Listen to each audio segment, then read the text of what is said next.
Hello everybody, welcome back to my channel. If you are new here, then welcome. So today's video is going to be a bit of like a birth story for Johnny and Mia, because I did post some of the foaling in the last video of this series, and I'm sure there's going to be some people who want to probably criticize the way that I handled the foaling. Anyways, I just want to make clear that that's not how I would prefer to have done it, but with the situation it was kind of necessary. So basically I was pretty sure that Mia was gonna foal that night, and I had a camera, so I mean I posted the video a couple weeks ago preparing her for foaling that night, that she did end up foaling, like the night before she ended up foaling. So I have that, but I literally woke up, well, I probably watched her until about 12, and then I woke up every single hour to check on her just on the camera, and she was acting super weird the whole time. So you couldn't, there wasn't like a point where it was like, oh, okay, she's in labor. It was just like she was acting bizarre the whole night. So she was kicking her sides, biting her sides, pacing, and the one thing she really wouldn't stop doing was just kicking violently at the door, like she wanted outside, and I think she wanted to foal outside. So I didn't really know this until the next day, but my dad, who leaves for work at about 6:15, he said that when he went to leave for work, Mia had somehow pushed open her door to the paddock and was out in the paddock, just like kind of eating grass, wandering around. So this was about 6:15, and he put her back in her stall and closed it more securely, whatever, and he didn't tell me. So what I'm assuming is when she was outside, she had finally went into labor, but my dad wouldn't have noticed this. So he just put her back in the stall, and I woke up at 6:30, which is my normal time that I wake up, and I looked at the camera and she was in her stall and there were feet coming out.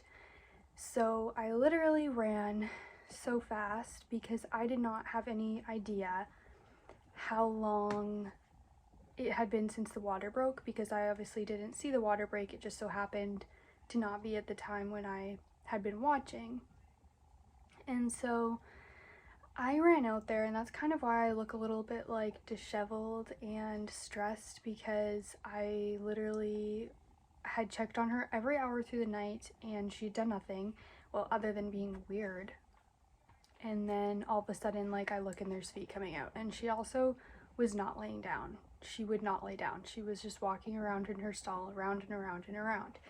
Finally, when I went out there, now, and people have different opinions on how close you should be to the mare, you know, whatever, but as soon as I got into the stall with her, she calmed right down. You can tell in the video she's like a lot less stressed, and I began just putting a bunch more straw out for her. And because I didn't know how long it had been since the water broke, you have about a 20-minute window from when the water breaks to where the foal needs to be out. And so it can go pretty bad if they're not out in that amount of time. So because I didn't know this, I wanted to be sure. I didn't want to take any risks. So I decided that once she laid down, I was just gonna pull. And yeah, I was a little loud and I probably should have been more quiet. That's the one thing that, like, I cringe about now. But I mean, being alone also in that moment, and like, honestly, I know my mare pretty well, and she is visibly more calm when I am with her and when I'm talking to her. So yeah, I probably could have been more quiet, but at the end of the day, like, as soon as I got in there with her, she went into action and started pushing, and I only pulled when she pushed, and the foal came out with no issues. She didn't have a tear, like, literally everything went picture perfect, other than the fact that I did end up having to pull. And I honestly do really think that Mia didn't know what was going on. She didn't realize she was supposed to push until I started. And you know, you can say what you want about that if you don't believe me, like, it's fine. But she literally got up as soon as he was out. Like, I didn't put this part in the video because it's a little bit brutal. She sprung up to her feet and was just turned the other way, so she wasn't seeing him. And this caused the umbilical cord to snap immediately, which caused blood to spray everywhere. So that's why I didn't add that part into the video, obviously, because I just don't think that's something that needs to be in my video. But so I dealt with that. I dipped his navel, and she actually didn't realize he was there. She was pointed towards the door. I had to actually grab her face, turn her around, and only then did she start nickering and licking the baby. So I honestly just think it was her just being a little bit unsure, and it was her first time. You know, she didn't know what was going on or what she was supposed to do. So I honestly don't think I did anything wrong. You know, people can say what they want. Ideally, a person should not have to touch the baby until you're dipping the navel, but it doesn't always go like that, and I would have never been able to forgive myself if I hadn't pulled and he died.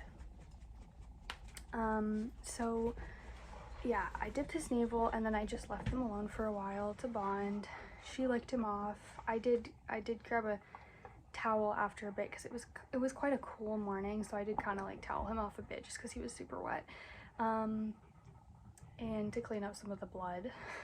He literally stood up in probably a half an hour and was nursing within a half an hour of that, so he was super quick to do all those things. He passed his meconium within an hour, and Mia passed the placenta I think a half an hour after she foaled him. So you know, all of those points were like really quick and good, and everything went amazing, and he's super healthy, super correct and fancy. Clearly I am so happy with him because you can tell I was like literally just crying in the video, and I would have preferred a filly, I guess, but I just kind of had this feeling that it was a colt. It was like an intuition. I don't know. So I was prepared, but I really wanted a buckskin, and he was buckskin. He is buckskin. So his registered name, I haven't sent the papers away because I want to wait until he looks more like a picture of a buckskin color. So I want to wait till he sheds out and has his dark legs, kind of, to take his pictures for his registration. So I haven't sent that off yet, but his registered name hopefully will be RI, so Running Ivy, Cold Hard Cash. So his sire's Fire and Hard, and his dam is Mia, whose registered name is AKA Miss Bueno Cash. So that's where Cold Hard Cash came from.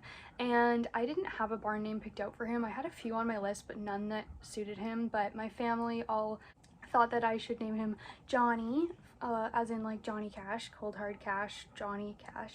So that's his name, Johnny. And yeah, he's growing amazing. He loves to run and play. He's kind of a brat. His mom doesn't discipline him enough, but other than that, like, I'm so obsessed with him. Like, I'll just be on my phone just looking at pictures of him. That's how crazy I am for him. Anyways, so I will continue posting videos of him, obviously, for like milestones, and I think I'll post like a 1 week update, or maybe I'll do a 1 month.